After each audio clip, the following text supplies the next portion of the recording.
Olá, bem-vindos ao podcast Família CPE. Eu chamo Maria Inês Costa, sou responsável de recursos humanos da CPE Clínicas e hoje temos connosco a psicóloga Maria Farinha, psicóloga clínica responsável pela consulta do adolescente. Olá Maria, muito obrigada por teres vindo. Obrigada eu pelo convite. Hoje vamos falar sobre a adolescência, aquela interna interrogação dos pais, qual é que é a melhor forma de lidar com todas estas transformações. Falar da adolescência, Maria, é falar de mudanças, correto? Como podemos compreender, ajudar e facilitar estas mudanças para que ocorram de uma forma mais serena e mais saudável?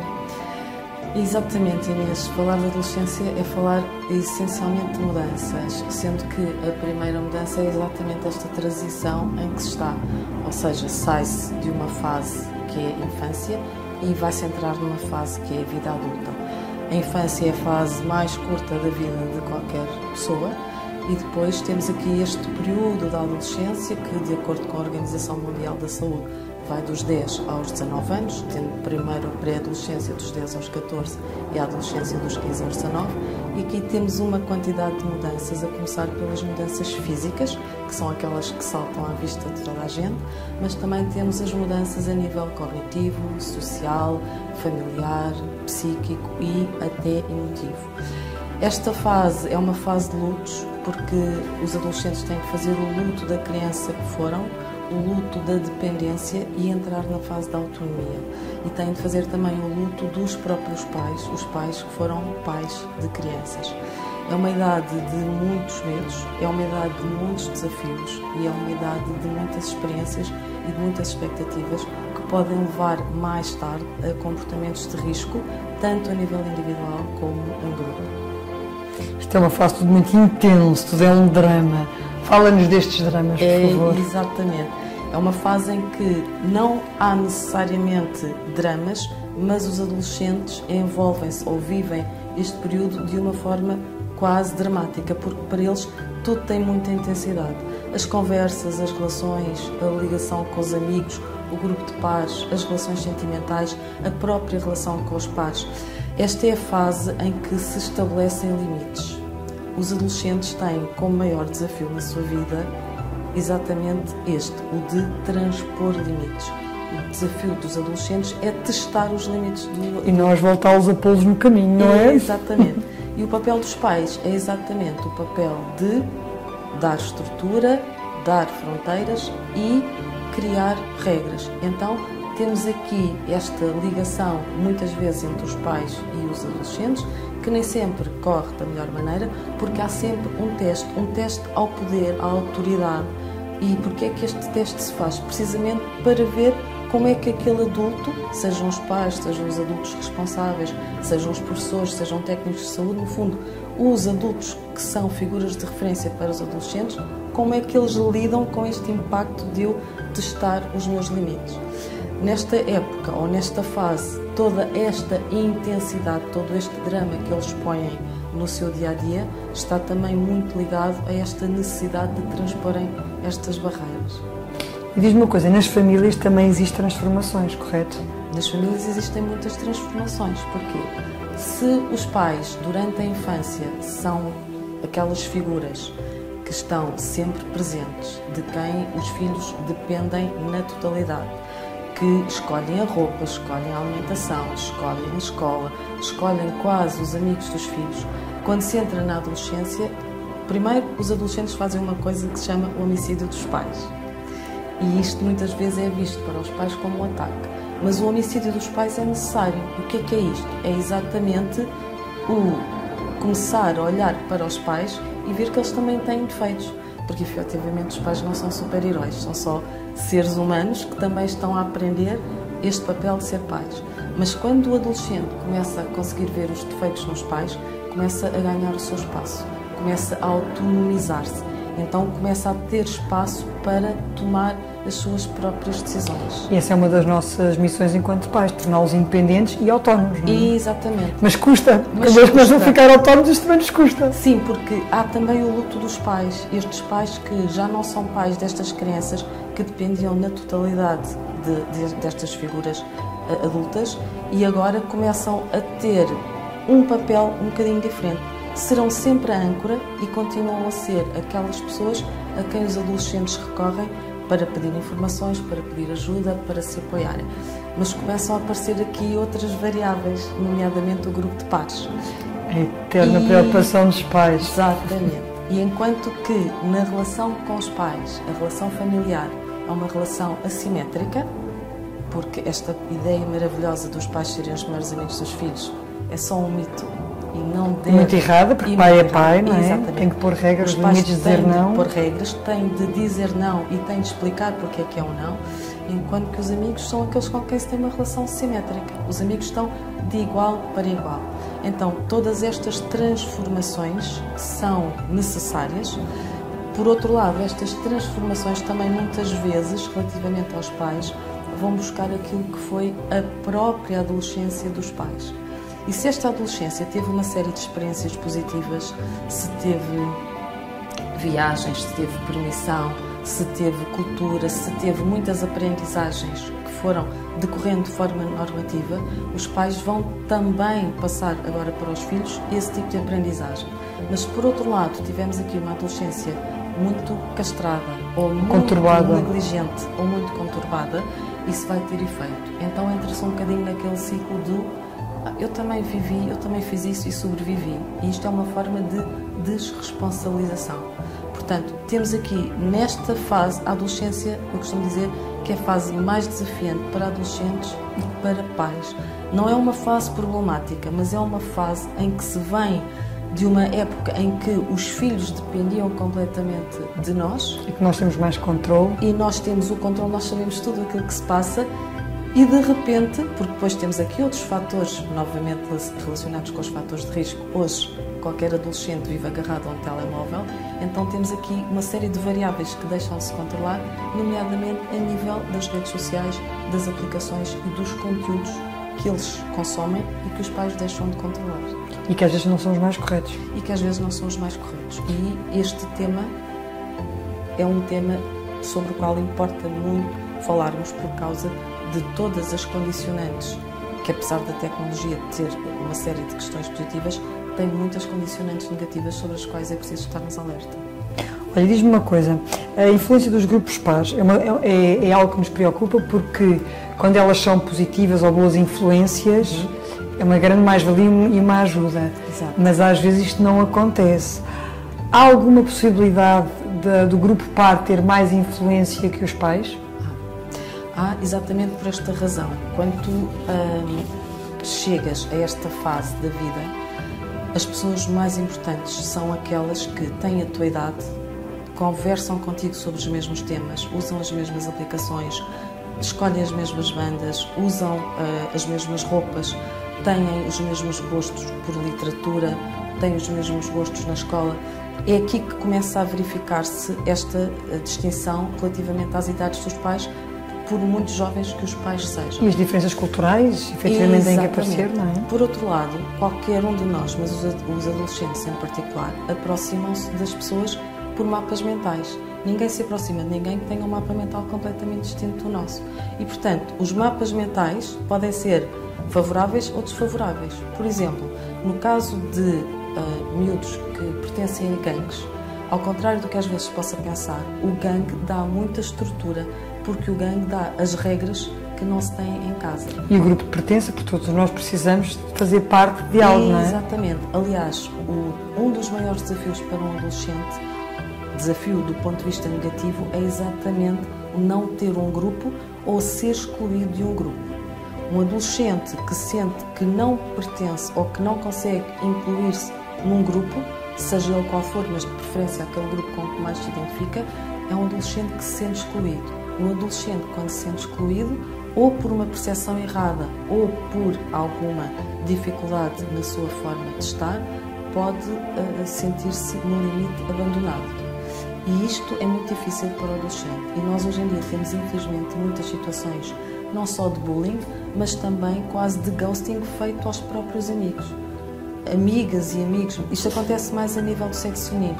Há um grupo e, de repente, dentro desse grupo começam a surgir clivagens e começam a surgir subgrupos. E é muito fácil, de repente, aquela amiga que era o máximo, começar a ser posta de parte pelas outras amigas. Nós temos muitos casos destes, às vezes, aqui em clínica. Exatamente. De crianças que estavam perfeitamente integradas na escola, com o seu grupo de amigos, e que, de repente, há um ou outro elemento que é mais possessivo, mais controlador e que controla as amizades e que ela começa a ficar de parte e não percebe porquê. Não só não percebe porquê, como não consegue voltar a incluir-se. E tem dificuldade em algumas competências transversais, de estratégias que lhes permitam, porque quando a pessoa também está muito fragilizada e emocionalmente mais triste, até a própria capacidade de reação é menor. Exatamente. Quando elas mais precisam de ajuda é quando estão mais isoladas. E isto pode levar, inclusivamente, ao isolamento social, que é outro grande problema na adolescência. Há um isolamento tal que leva a criança e já o adolescente a nem sequer partilhar isto em casa. E, portanto, os sinais começam a surgir de outra forma, mas o que está lá, o que está a dar origem a isto, é exatamente aquilo que está a acontecer na escola. A escola é o local de todas as projeções. A escola tem um papel muitíssimo importante a 2 níveis: a aprendizagem e a socialização. É na escola que os adolescentes passam mais tempo. E é muito frequente, eu ouço isso imenso em consulta, dizerem: eu gosto de ir à escola não é para aprender, é para estar com os meus amigos. E foi por isso que a pandemia... Ou ao contrário, eu gosto da escola, mas não gosto das pessoas que estão na escola. Exatamente. E é um problema. E, portanto, quando eu gosto de ir à escola por causa dos meus amigos e depois esses meus amigos me põem de lado, como é que eu lido com isto? Não sei lidar. O adolescente tem o cérebro ainda em formação, em termos estruturais e em termos de forma. E, portanto, não tem ainda capacidades ao nível, por exemplo, dos neurotransmissores que conduzem ao bem-estar, como é o caso da dopamina e da serotonina.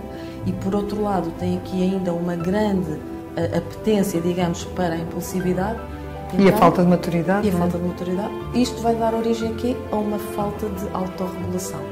E a autorregulação é, em qualquer um de nós, a capacidade de, quando nos desorganizamos, voltarmos a organizar. Eu acho que hoje em dia um dos grandes problemas nas escolas é a falta de autorregulação por parte dos miúdos, mesmo dos miúdos pequenos. Sim. De gerirem as suas emoções para o não socialmente correto, não é? Para o aceitável. Dia, algumas escolas já têm esta prática de, nas idades mais precoces, já desenvolverem aulas com competências emocionais, como por exemplo yoga, ou como mesmo aulas onde eles aprendem a lidar com as emoções. Isso é importante. Ou onde falam dos problemas da turma e como lidar com elas, não é? Exatamente. Há escolas onde fazem a assembleia da turma, uma vez por semana. Isso é muito interessante. Falam de temas que não têm nada a ver com os conteúdos letivos, mas falam daquilo que estão a sentir. E se tu pensares que durante anos nós tivemos e continuamos a ter um currículo muito focado nas aprendizagens formais e muito pouco focado nestas questões da literacia emocional, é importantíssimo que hoje as escolas cada vez mais tenham estas competências. Se nós ensinamos as crianças desde pequenas a estarem sentadas à mesa, a vestirem-se, a apertarem os ténis, os atacadores dos ténis, a lavarem os dentes, a terem uma série de competências funcionais, também as ensinamos a desenvolverem competências emocionais. Mas depois na escola elas precisam também de ter o reforço dessas aprendizagens. Uma criança que aprende através do exemplo, porque as crianças aprendem pela modelagem, a conseguir conversar sobre as suas emoções, sobre aquilo que sente, é uma criança que chega à pré-adolescência com a capacidade de, quando alguma coisa lhe decorre menos bem, ou quando há um momento de tristeza ou um momento de desorganização, de falar sobre isso e de expressar. Isto antigamente era impensável. Nós chegávamos à idade adulta e muitos de nós nunca tinham tido uma conversa com os pais sobre emoções, ou até sobre questões mais específicas, a sexualidade. Antigamente nós tínhamos muitos tabus na nossa conversação com os pais. Hoje, felizmente, isso já não acontece. Existem outros problemas e outras dificuldades de comunicação, mas é importantíssimo que esta aprendizagem, esta valorização das emoções surja na infância e se vá construindo ao longo do tempo até à idade da adolescência. Não, e faz todo o sentido, porque também trabalhamos aqui um bocadinho o espírito crítico e os princípios base da cidadania, não é? Se nós queremos, mais tarde, estes miúdos ativos e socialmente ativos em sociedade, o facto de eles conseguirem falar sobre aquilo que pensam, seja de emoções, seja dos seus ideais, e partilhar de forma construtiva, aceitando as diferenças, é uma enorme competência para a vida, não é? A escola tem mesmo que começar a trabalhar isto. Tem. E hoje em dia há muito mais preocupação com a saúde mental.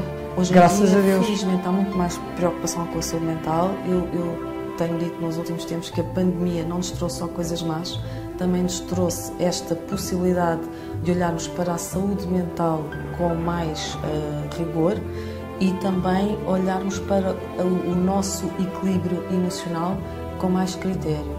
Hoje em dia, já chegam às nossas consultas não apenas pessoas, nomeadamente adolescentes, que vêm em crise, mas especialmente nesta fase da adolescência, 18, 19, 20, portanto já entrar depois no princípio da vida adulta, de jovens adultos, já trazem preocupações relacionadas com o seu autodesenvolvimento.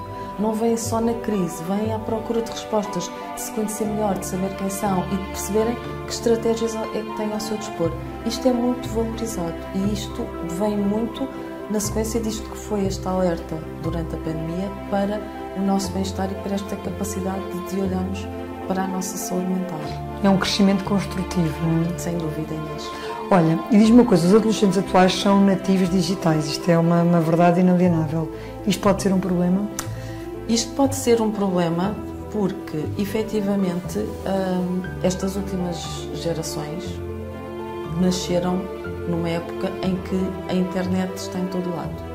E se, por um lado, tudo o que é tecnologia nos traz muitas vantagens, e aos adolescentes em particular, porque têm informação à distância de um clique nas mais variadas áreas e, essencialmente, de forma gratuita, porque aprendem imensas competências precisamente a nível digital, porque comunicam de uma forma muito abrangente, quer com pessoas que estão próximas, quer com pessoas que estão mais longe. E, portanto, há aqui uma série de vantagens relativamente à tecnologia e até às redes sociais, mas depois há um conjunto de desvantagens. Em psicologia nós dizemos muito que o que diferencia o normal do patológico é a gravidade da situação, a dor que a situação causa e também a sua duração no tempo. E este conceito aplica-se aqui um bocadinho a este lado negativo da tecnologia. Porquê? Porque quando é usado em excesso, traz consequências. A primeira delas é exatamente esta incapacidade de gestão do tempo. Um adolescente que vive horas agarrado ao tablet, ao computador, ao telemóvel, é um adolescente que facilmente perde a capacidade de gerir o seu tempo. E um adolescente tem uma vida que passa muito pela vida de estudante, onde a concentração e a aprendizagem são peças fundamentais. Portanto, se eu não sei gerir o meu tempo, se eu não sei gerir as minhas prioridades, porque eu estou a dar demasiada importância ou estou a usar muito do meu tempo, por exemplo, para estar nas redes sociais, eu estou-me a prejudicar. Assim como os estímulos, eles estão tão habituados àqueles estímulos rápidos que quando é preciso, em escola, focarem-se, concentração, que aquilo não está à distância de um clique e não se muda de tema em segundos. Precisamente. Aliás, uma das recomendações que eu muitas vezes dou em consulta relativamente ao tempo de estudo e à gestão do tempo é a de, durante o período em que se está a estudar, o telemóvel estar desligado ou as notificações estarem desativadas ou, no limite, o telemóvel estar como nós estamos agora, fora do nosso campo visual. Porquê? Porque de cada vez que nós interrompemos uma tarefa que estamos a fazer para dar importância a uma notificação, para responder a uma chamada, para simplesmente ver aquilo que alguém publicou, que traz automaticamente outras questões como a gratificação imediata, o nosso foco já desapareceu. E nós não temos um cérebro preparado para estar em multitasking. Antes, pelo contrário, o nosso cérebro está preparado para nós fazermos uma tarefa de cada vez. Se eu me disperso de uma tarefa, eu demoro muitos minutos a voltar a estar com o meu foco para a voltar à tarefa anterior. No caso dos adolescentes, isto tem uma dimensão ainda maior. Portanto, há muitas estratégias que se podem usar relativamente à forma de lidar com o telemóvel em tempo de estudo. Que também se aplicam aos adultos. Que se aplicam aos adultos.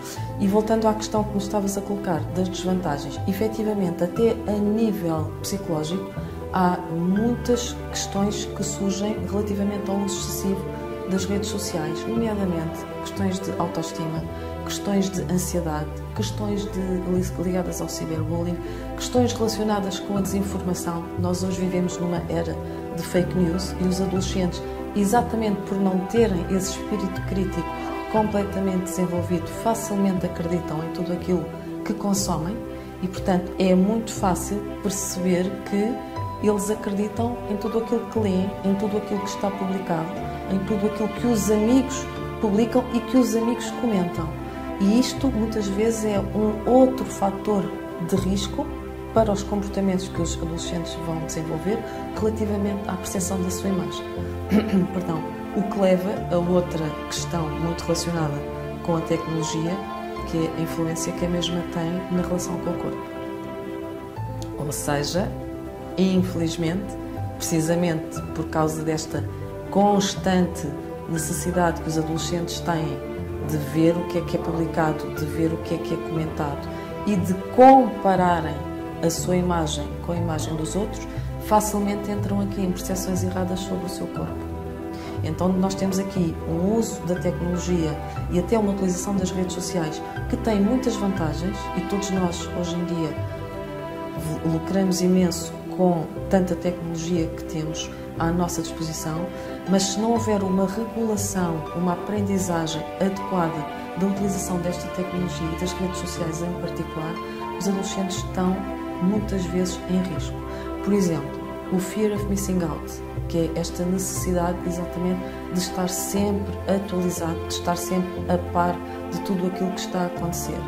Já há estudos que nos dizem que este medo está muito associado à ansiedade. Não a um comportamento aditivo, mas a uma questão de ansiedade. Porquê? Porque, mais uma vez, o adolescente precisa de estar sempre a par daquilo que está a acontecer e se sente que não está a par de tudo, mais uma vez vai se sentir excluído. E isto leva novamente aqui àquelas percepções erradas relacionadas com o abandono. Até às vezes uma coisa tão simples como a forma como eles percepcionam e recebem as mensagens. Dá à vista, não dá à vista, responde logo. Fazem um exagero de uma coisa que é pura e simplesmente recebe a mensagem, envia, responde e não... Os meus filhos, achas que eu devia responder assim? O que é que se vê? Responde só. É surreal. É surreal. A importância como eles percepcionam até a interpretação do outro. Sim. E o subentendimento de uma coisa que nem sequer existe. E até aquilo que interpretam relativamente ao tempo. Hoje eles têm muito este critério do dar vistas, não é? Alguém que vê uma mensagem, mas que não responde, tem esta designação do dar vistas, que para eles é visto como uma ofensa. Quantas vezes nós estamos no meio de N atividades e, ok, recebemos uma mensagem, até a visualizamos, mas não conseguimos responder logo. Mas para o adolescente isto já é visto como uma ofensa. A pessoa não me está a considerar, não me está a incluir. Porque hoje em dia tudo muito imediato, é o problema de tudo à base de um clique. Falta-lhes um bocadinho de resiliência, do ir à procura, mesmo em termos de desafios. Eles hoje em dia têm dificuldade de compromisso. Se aquilo não é imediato... Sim, se não é imediato e se isto ativa ainda mais esta impulsividade que eles têm, vem logo esta tendência para o sentimento de rejeição e de exclusão. Até nas aulas, muitas vezes, eles estão, quando lhes é permitido estarem com o telemóvel ligado, eles estão numa sala de aula a comunicar uns com os outros porque precisam de saber o que é que ali, para além do contexto escolar, está a acontecer. E, portanto, é muito comum, na aula, eles estarem novamente a usar o telemóvel e a comunicar com aqueles que estão ali dentro, também com aqueles que estão ali fora. Portanto, o mundo é este sítio onde eu tenho de estar constantemente a par de tudo, responder no imediato, responder mediante aquilo que às vezes ainda nem sequer é uma resposta pensada ou amadurecida, mas interessa responder, porque senão há sempre esta sensação de exclusão. E o que é que tu achas desta questão de, seja em adultos ou em crianças, o termos sempre constantemente disponíveis? Faltam-nos aqui os períodos de paragem, seja nos adolescentes, seja nos adultos. O facto do online estar sempre disponível, nós estamos sempre a ser solicitados, não temos aqueles períodos de pausa, de descanso, de shutdown, não é? Desligarmos e descansarmos, isto em termos de saúde mental vai-se pagar caro. Já se está a pagar caro, Inês, exatamente porque esse é um dos caminhos, digamos assim, para o burnout. A pandemia também nos trouxe aqui outras formas de trabalhar e, de repente, muitos de nós fomos postos em casa, mas sem a aprendizagem do que é agora trabalhar em casa. E, de repente, estávamos com a nossa vida pessoal, a nossa vida familiar e a nossa vida profissional a acontecer ao mesmo tempo, no mesmo sítio. Era muito comum, nessa altura, um horário que habitualmente terminava às 6 quando a pessoa estava no presencial, mas em casa a trabalhar a pessoa continuava depois das 6, das 7, ou era já com a dinâmica familiar ao mesmo tempo, não é? Depois de jantar ainda ir responder a e-mails ou ainda ir fazer um relatório para uma reunião. Ou seja, isto leva-nos a uma questão muito pertinente, que é a questão do autocuidado. É fundamental que todos nós, adultos, e isso começa-se a aprender na adolescência, tenhamos esta capacidade de desligar. Nós temos horas para estar online, mas temos horas para estar offline. Temos horas para desligar o telemóvel. Temos horas para, ok, hoje o meu período de trabalho acabou. Não é um caso clínico, eu uso muito esta dinâmica. Não é um caso clínico, não está ninguém a morrer, então isto pode esperar para amanhã. Porque senão a tendência é para, ok, vou já resolver hoje, porque é tudo urgente. Não, nem tudo é urgente. E é uma coisa que nós pais temos dificuldade e às vezes temos também não ser um bom modelo, não é? Aliás, queremos que eles se autorregulem quando nós não damos o exemplo. Eu falo por mim. Essa questão de ser um modelo é uma questão comum a todas as dinâmicas da adolescência. Desde os comportamentos de risco, como os comportamentos relacionados com o álcool, com o tabaco, com as drogas, com a sexualidade, os comportamentos relacionados com a utilização destas ferramentas digitais. Os pais são o primeiro exemplo, são o primeiro modelo. Os pais ou as figuras que representam os pais. Nós hoje temos muitas famílias reconstruídas e, portanto, há um pai são novos modelos de exatamente, e a nova companheira do pai, ou a mãe e o novo companheiro do pai, e portanto esta estrutura é o exemplo base. E este modelo também passa muito por aquilo que não apenas faz, mas por aquilo que comunica. A forma de comunicar em família é a forma como o adolescente muitas vezes também aprende a comunicar. Da mesma forma que a criança aprende por modelagem, o adolescente continua a aprender a observar aquilo que está à sua volta. E, portanto, se tem uma estrutura familiar adequada e regulada, facilmente tem esta capacidade de também se autorregular, ou pelo menos de aprender estratégias de autorregulação. Por exemplo, quando nós falamos de ansiedade, uma das formas do adolescente desenvolver ansiedade é exatamente vivendo com pessoas que são ansiosas. É muito fácil, quando tu tens comportamentos ansiogénicos à tua volta, tu reproduzires aqueles comportamentos e nem sequer te estás a perceber. Às vezes apercebes-te disso quando outras pessoas te chamam a atenção ou fazem um comentário. Portanto, o exemplo dos pais, o modelo de educação e o modelo de funcionamento dos pais é fundamental em todas as etapas da vida, mesmo quando já começa a haver este corte do cordão umbilical cada vez maior, mas porque os pais continuam sempre a ser a âncora, é fundamental manterem sempre um padrão de comportamento, em que obviamente não têm de ser perfeitos nem são, mas dão exemplos construtivos aos filhos. Quais é que são os comportamentos de risco na adolescência? Olha, muitos desses comportamentos continuam a ser comportamentos que já o eram antigamente, não é? Por exemplo, faltar à escola, ou o roubo, ou os comportamentos mais ilícitos relacionados com os consumos, droga, tabaco, sexualidade. Mas depois hoje nós temos muitos comportamentos de risco novamente relacionados com todas estas questões da tecnologia. E hoje, infelizmente, não temos ainda, do ponto de vista deste consumo de redes sociais, um comportamento chamado já ou considerado aditivo, mas quando falamos em jogo online, já estamos a falar de um comportamento de risco e de um comportamento altamente aditivo. E tem crescido imenso.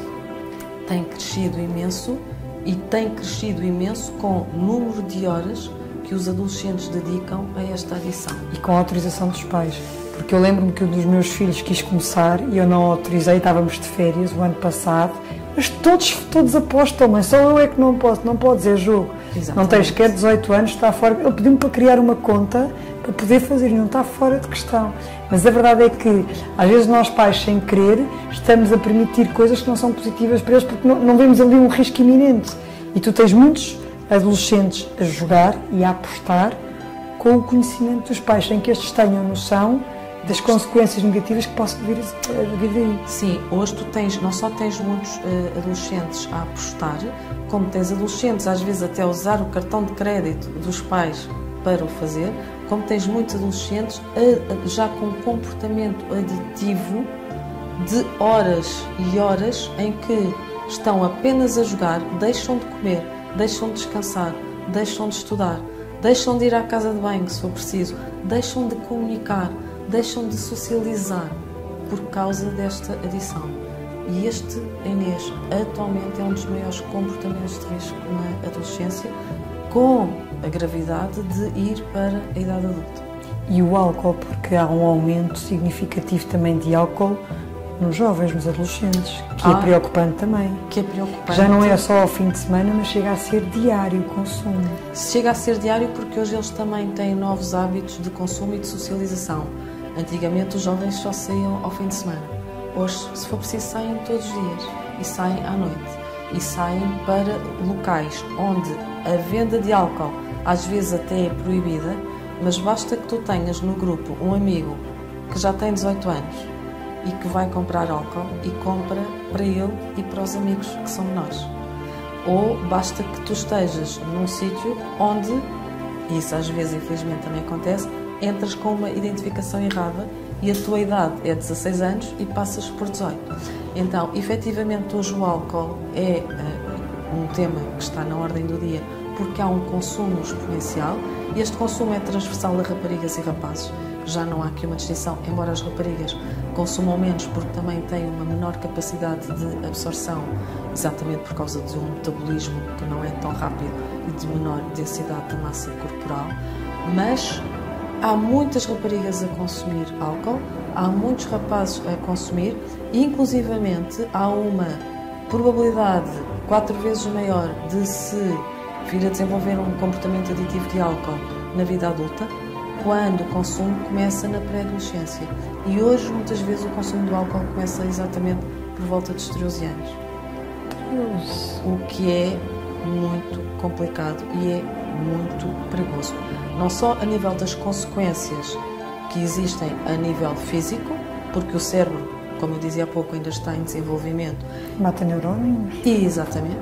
E, portanto, temos aqui uma série de consequências a nível da atenção, da concentração, do desenvolvimento e do desempenho escolar, mas também temos perturbações a nível da ansiedade, a nível do sono, temos depois comportamentos relacionados com questões já mais patológicas, como a ansiedade e a depressão, porque existe aqui uma relação direta entre o consumo de álcool e a depressão, e temos todos estes fatores também relacionados aqui com as questões de saúde oral, como, no limite, os próprios traumatismos causados quando eles estão embriagados e pela caem, embriaguez. e os vômitos com a acidez nos dentes. Exatamente. Os vômitos, por exemplo, no caso das perturbações do comportamento alimentar, em que muitas vezes estas perturbações também estão associadas a um consumo excessivo de álcool, embora isso não seja uma causa tão direta, mas há aqui